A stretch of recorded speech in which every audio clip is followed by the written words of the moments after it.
Hi, we're Dr. Mark and Liz from Marriage Matters.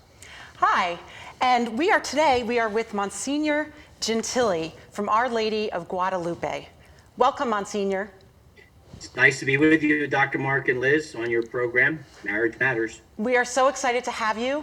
As our audience knows, we're marriage and communication coaches here to inspire, instill hope, and empower you to weather the challenges of married life. The reason we brought Msgr Jentili on today is because the Pope, back in December, and I don't want to take away any of the things that you're going to say, but back in December declared this year the year of St. Joseph. And we'd love for you to tell us a little bit about yourself first before we move on to St. Joseph. But we just wanted to announce to the audience that that's sort of the focus of this program. So, Monsignor, can you tell us a little bit about your journey and your calling and how you got where you are? So, coincidentally, my name happens to be Joseph. I was supposed to be Anthony, by the way, but anyway, which is another beautiful name, a beautiful saint in the church. But I went to St. Charles Borromeo Seminary, and after graduation served in various parishes, and then eventually went on for further studies in Rome, and got my doctorate in theology, pastoral theology, and then went back to the seminary to teach for 10 years. But for the last, it'll be 12 years, I've been here at Our Lady of Guadalupe Parish in Doylestown. I grew up in the next county over in Montgomery County in Pennsylvania. It's fantastic. Well, you know that area very well. It's beautiful, beautiful country. It is absolutely country. Beautiful there. It's wonderful. So, again, back in December 8th, I think it was, of 2020, the Vatican announced that this year, starting December 8th, would be the year of St. Joseph. And why is that important, not only to the church, to married couples, and to us as coaches that look to support marriage and relationships? And clearly that's because Joseph was an incredible leader, mentor, and role model. So can you tell us a little bit more about St. Joseph and why St. Joseph is so important to the church as well as to couples and families? Yeah, sure. So it was on December 8th, which happens to be the Feast of the Immaculate Conception of the Blessed Virgin Mary, that Pope Francis decided to make this year, and it's a liturgical year from December all the way until December again of this year, the year of St. Joseph, which is a whole year dedicated, highlighting the important role of St. Joseph in the church. Coincidentally, it happened to be the 150th anniversary of St. Pius IX naming Joseph the patron of the universal church, the protector of the universal church. It was, I think, traditionally he was always known as that, but it was officially named 150 years ago. And so now, 150 years later, in celebration, we love to in the church celebrate anniversaries. I think it's an important time that the Holy Father wanted to highlight this role of St. Joseph in Scripture, in the church, and in our lives, and the importance of his. And even though we don't know all that much about him with regards to references in the Scripture. So Joseph as an important role model would be what St. Francis wanted to do in making this year the year of St. Joseph, giving churches the opportunity to highlight him, his life, his characteristics, his qualities, and what he has to offer to families today, husbands, wives, and children, and extended families. Well, I want to say, actually, I went to St. Joseph's grammar school for 5 years near where I lived. So it's kind of fun just to think about him being the father of Jesus. But when you sent us some material to sort of, so we could understand a little bit more, I have to say, I learned a lot about St. Joseph as a human. I mean, he really was sort of in the shadows in a sense, because I mean, he was told, and you tell it way better than I can or Mark can, but he was basically told that he was going to be the father to Mary, husband to Mary. He was her husband, but to have Jesus, and it wasn't his baby, and he had to roll with that, and he had to stand tall, and he had to. So when we talk about his purpose for families and for men, and you even say for women, to really benefit from his character strengths. Can you just describe that a little bit more? Yeah, well, I think his role in Scripture in being the protector of Mary and the husband of Mary and the foster father of Jesus, it's important, especially in this day and age, to give a sense of what it is to be father. Being a father isn't just being able to have a child. Being a father incorporates a whole list of qualities and characteristics which are described in the Pope's proclamation. To the Father's heart is the name of it, the Father's heart. And there are a lot of qualities and characteristics that go along with being a father, whether you are a natural father, a godfather, an uncle who serves as a father, or a foster father, or a big brother, all of those things. And so Joseph represents what it is to be masculine in this day and age, and what it is to be truly a father in an age in which sometimes the roles of mothers and fathers and masculine and feminine are skewed, if not even erased. So Joseph represents for us, I think, a perfect model and an example of what it is to truly be a man. And I don't mean that in any kind of what would you say, a pejorative way, or it's important to recognize, and the church recognizes the beautiful equality and the intermingling of what it is to be masculine, what it is to be feminine, what it is to be husband, what it is to be mother. I love that. His characteristics are needed and essential for all people. And I know we'll spend a little bit of time on some of those characteristics, but I think it's important for us today to understand them. And they serve not only as good qualities and characteristics for men to follow, but also women as well. And so, again, whether you're a husband, father, a mother, a wife, or an aunt, an uncle, they're beautiful qualities and characteristics that help us to live out what it is to be a Christian. And in my particular tradition, what it is to be Catholic. That's so important. And just briefly, because there is such a paucity of information about Joseph, as Liz said, and I think the words came from our initial discussions with you, Monsignor, that he kind of was in the shadows of the Bible. Can you tell us just briefly about sort of what he was? Was he a poor man because he had to bring his wife to a stable, as it were, a cave? What was his situation, his lot in life that maybe helped to found where he was in raising Jesus? Yeah. So again, there are not a lot of scriptural references to him. We know a lot of what we know of him is through basically the Gospels of Matthew and Luke. There are a few references in Mark and in John, but we know that Jesus's father was a carpenter. And so he was, in a sense, a professional man. And living in that era, if you were from Nazareth, then you probably had a pretty good living. So I would say he was middle class, just because of what we understand about history, about the culture and that area.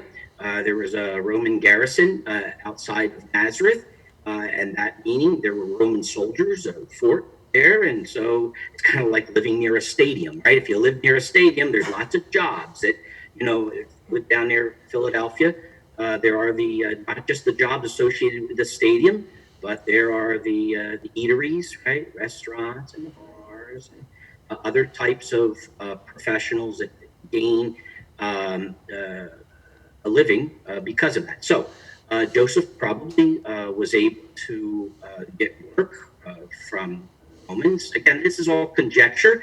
There are some books that are written about that, and if you have an understanding, so he was a professional. He was a carpenter, a tradesman, and with that, he obviously would have shared that with his son Jesus and any extended family. And so Nazareth was a city of that time that probably, was a bustling city, had work and a lot of cultural things that were going on.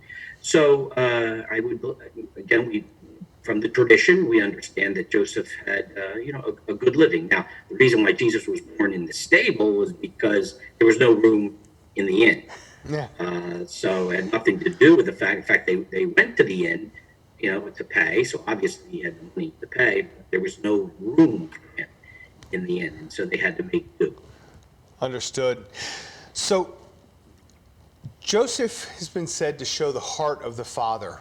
And can we take a couple of moments to maybe go through some of those features, those qualities, traits that really show the heart of a father? Sure. So again, these are qualities and characteristics that are brought out in the letter that Pope Francis wrote, proclaiming the year of Saint Joseph, and the name of it is Patris Corde, which means in Latin, "the Father's heart."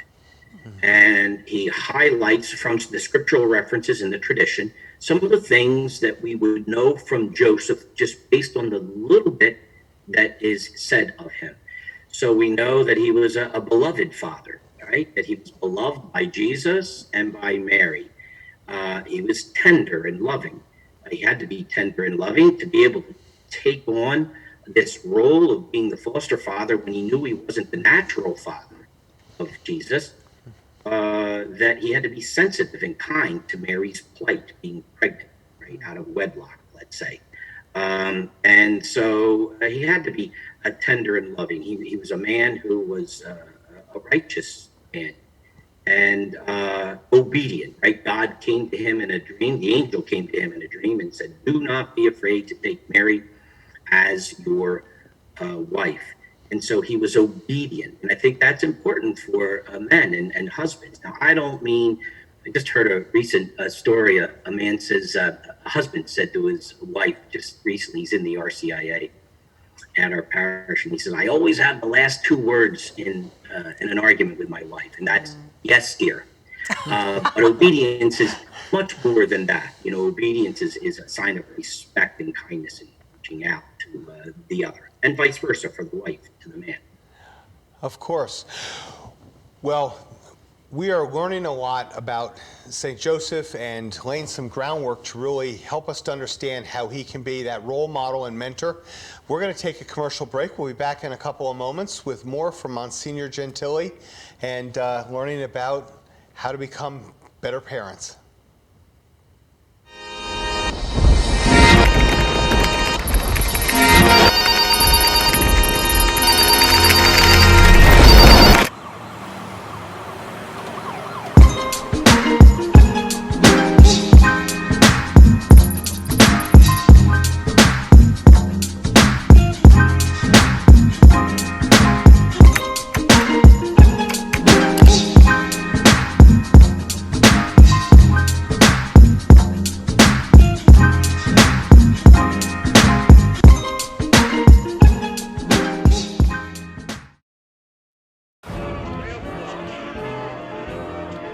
Boardwalks built for fun.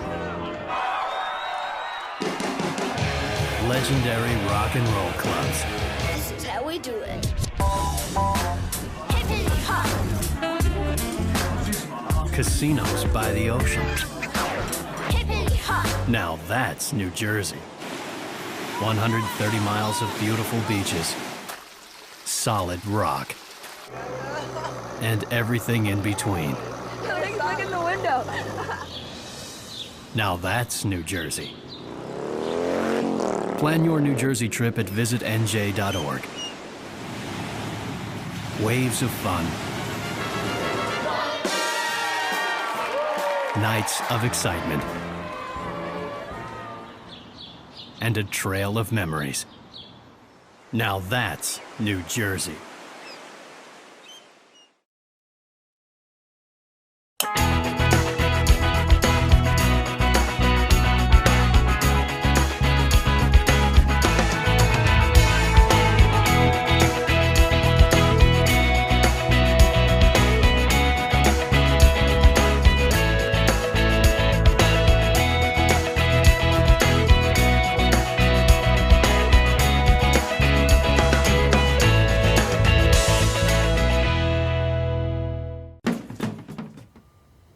Hi, and welcome back to Marriage Matters. We're here today with Msgr Jentili from Our Lady of Guadalupe, and we are talking about St. Joseph. This is the year of St. Joseph, according to the Pope, who decided that on December 8th, because, again, it was the 150th year of him being sainted.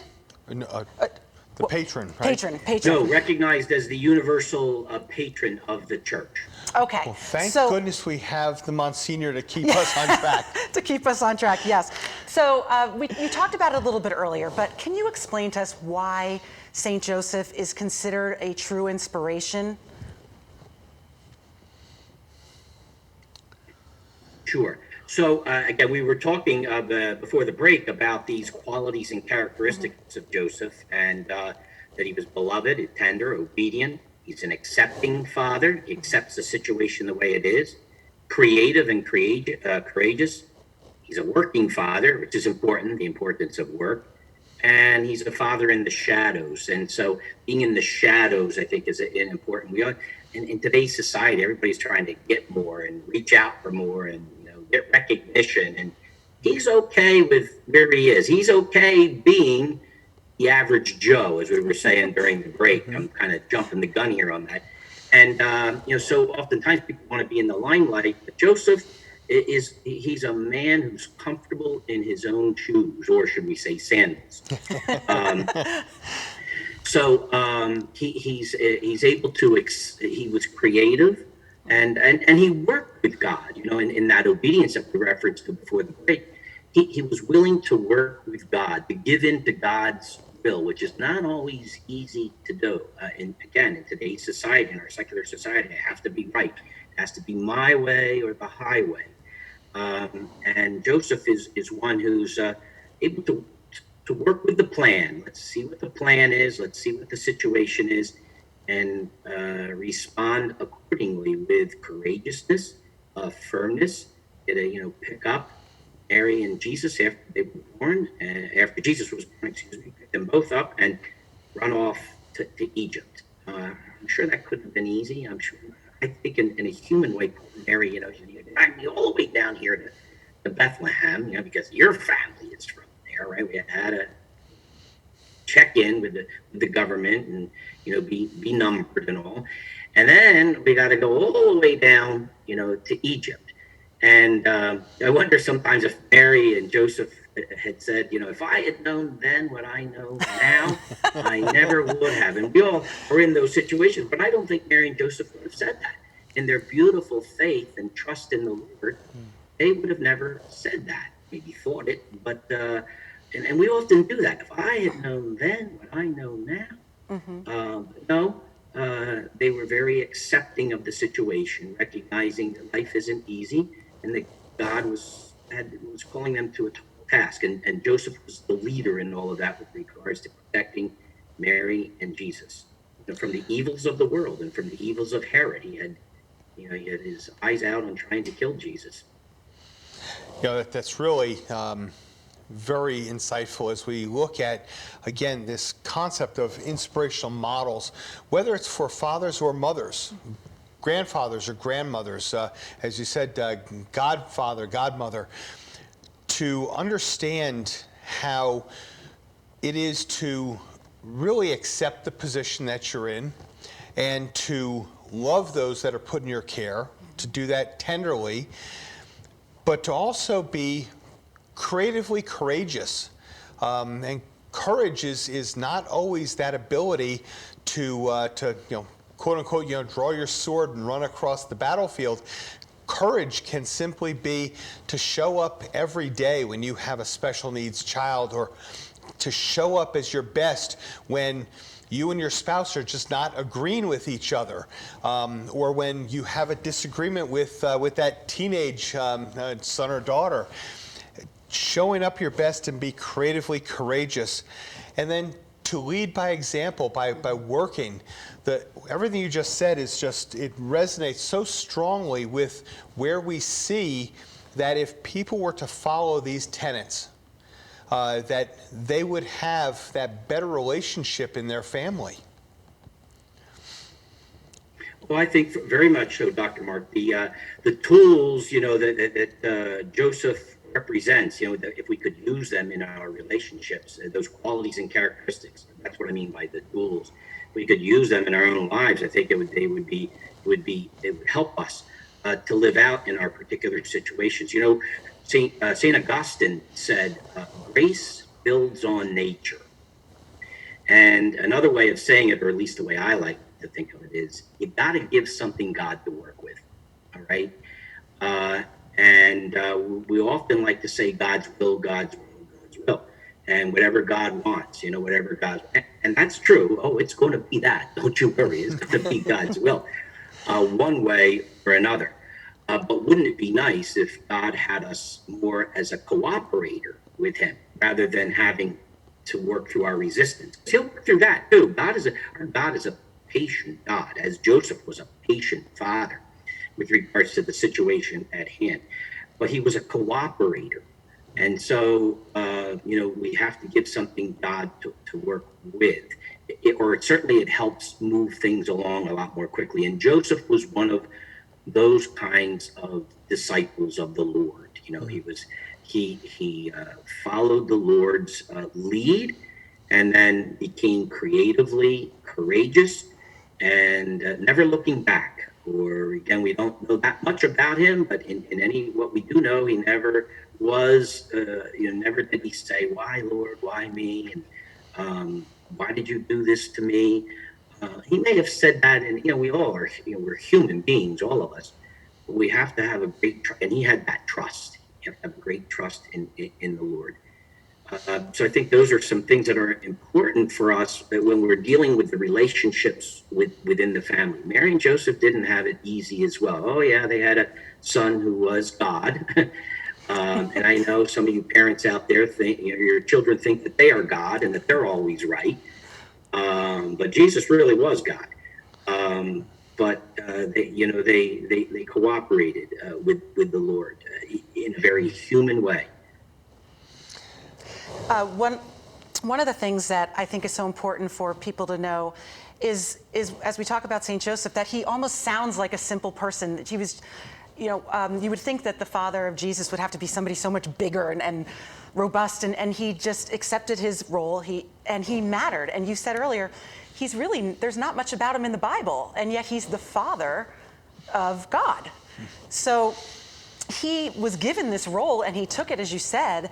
And I think this is such a great thing for families, for men and women and families to think about. I mean, he took something on that he had absolutely no idea was coming his way. He was all of a sudden going to be the father of Jesus. And he represents fatherhood in such a beautiful way. One of the things I think is really amazing is the fact that, and this is where I think a lot of parents maybe fall a little short, and probably me too, in responsibility and action, to own the responsibility of what happens and then to take action. Mm-hmm. And a lot of us, I think broadly in society, don't accept the responsibility and then act upon it to do something to move forward. Good point, Dr. Mark. Joseph was one who, in today's society, oftentimes in the secular society, at least on television, fathers are looked upon as oafs. They're not right.